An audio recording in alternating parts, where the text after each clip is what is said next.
saddexda khatar waa kuwa halis ku ah caafimaadkaaga iyo noloshaada. mid waxay ku xiran tahay cibaadadaada iyo alla ku xirnaanshahaaga, midda kale waxay ku xiran tahay habdhaqankaaga nolol maalmeed, ta kalena waxay ku xiran tahay fikirkaaga. kow, cibaado la'aanta. haddaad Rabbi subxaanahu wa tacaala caabudi weydid oo salaadaha ilaalin weydid, waxaad noqonaysaa mid muuqiisu duug yahay, qalbiga ka gubanaya, noloshiisuna ay fool xun tahay oo aan waxba isugu toosin. qodobka labaad, stresska iyo fikirka badan. haddii aad tahay mid mar walba murugooda, walwala, fakera, calool xun, waxaad noqonaysaa mid cimri degdega, sababtoo ah stressku waxa in badan la dagaalamaa qofka dhamaystirkiisa iyo fikirkiisa saxan. qodobka saddexaad waa dhafarka.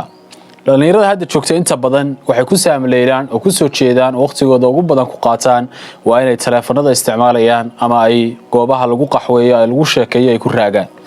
dhafarku waxa uu dilayaa caafimaadkaaga, maskaxdaada.